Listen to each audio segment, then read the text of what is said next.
Hello students, welcome to class 9th English worksheet. In this worksheet, today we have two comprehension. First from our lesson Sound of Music, Part 1, Evelyn Glennie.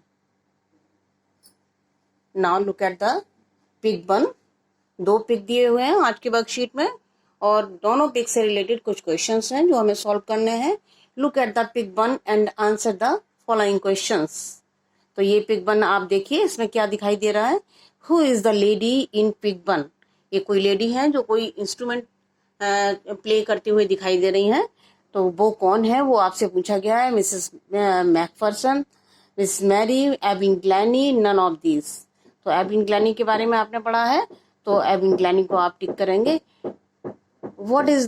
what is she trying to do in the pic 1. क्या करने की कोशिश कर रही है वो. Cooking, singing, dancing, playing a musical instrument.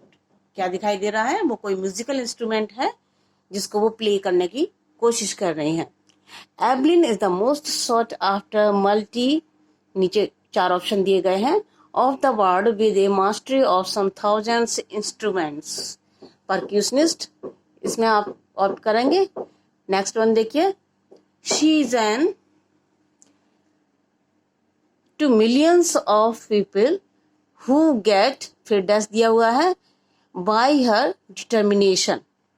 हाँ, नीचे 4 ऑप्शन दिए गए हैं और आपको 2 स्पेस दिए गए हैं, 2 आपको फिलअप करने हैं. ये 4 में से आपको 2 सेलेक्ट करने हैं. एक को फर्स्ट में लिखना है और दूसरे को यहाँ पर लिखना है. तो देखिए फिर से हम एक बार देखेंगे. शी इज एन और नीचे टू मिलियंस ऑफ पीपल. नीचे क्या क्या ऑप्शन दिए गए हैं.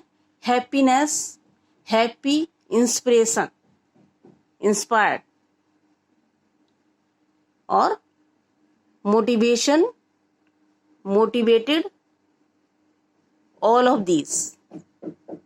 अब देखिए शी इज एन क्या है, inspiration to millions of people who get inspired by her determination.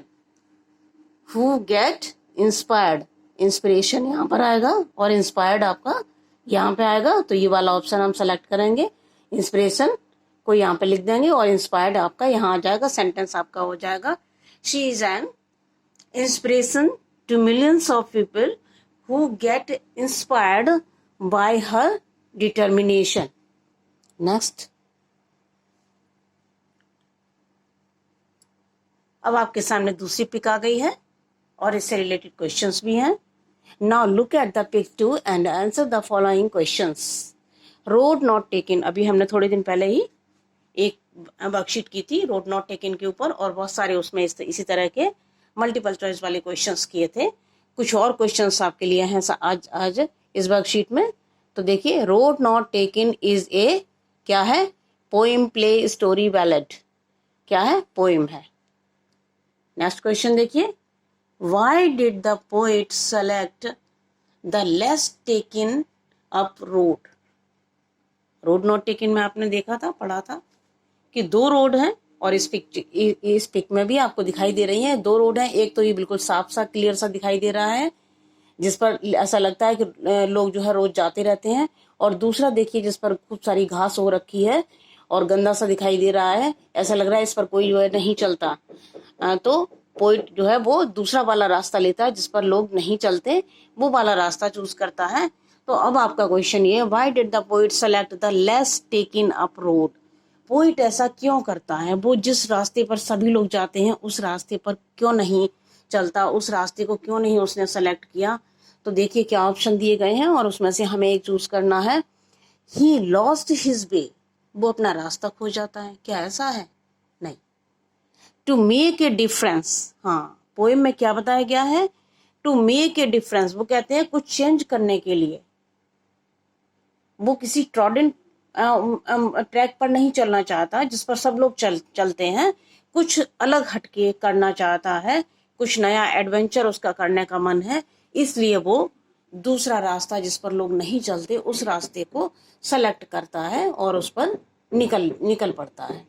Next question देखिए, the poet tells us that we should think twice before taking any dash दिया हुआ है। इसमें आपको नीचे से एक वर्ड कोई पिक करना है और यहाँ पर सेट करना है उसको।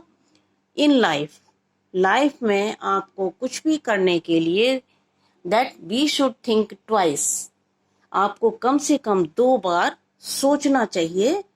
क्या करने के लिए? Before taking any.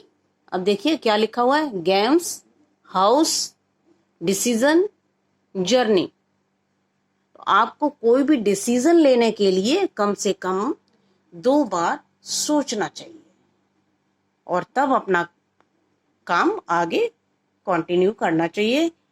हमें खूब अच्छे से सोच लेना चाहिए कि हमारी कैपेबिलिटीज क्या हैं, हम क्या कर सकते हैं, क्या नहीं कर सकते हैं, वो हमसे बेहतर कोई भी नहीं जानता।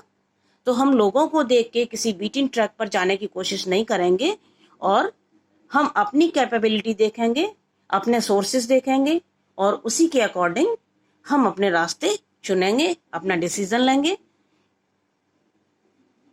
नेक्स्ट क्वेश्चन देखिए, which is the odd word out from diverge, divide, converge, separate. अब इसमें से क्या है, आपको 4 वर्ड दिए गए हैं और इसमें से ऑड वन आपको निकालना है, उसको टिक करना है। मतलब 4 वर्ड दिए गए हैं, 4 में से कोई 3 वर्ड सिमिलर है मीनिंग में और एक वर्ड जो है वो थोड़ा सा डिफरेंट है उससे, हमें उसको आइडेंटिफाई करना है। Again this question is from your dictionary, आपको डिक्शनरी कंसल्ट करना है इसके लिए। वोकैबुलरी क्वेश्चन है आपका, तो इसके लिए आप डिक्शनरी जरूर कंसल्ट करेंगे। अगर 4 वर्ड दिए गए हैं तो आप चारों वर्ड जो है वो डिक्शनरी में इसको सर्च कीजिए, आपको चारों का अलग अलग मीनिंग पता चलेगा और उसमें से कौन सा वर्ड ऑड वन है ये मैंने आपको क्लियर कर दिया कि 3 वर्ड इसमें से कुछ सिमिलर है मीनिंग में और एक वर्ड जो है वो बिल्कुल डिफरेंट है, तो वो आपको चूज करना है। आइडिया लगाएंगे आप?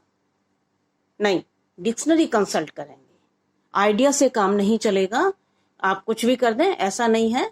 आपको क्या करना है, डिक्शनरी में ये चारों वर्ड देखने हैं और उसके बाद में इस क्वेश्चन का आंसर टिक करना है। तो ये हो गई आपकी worksheet. Thank you so much.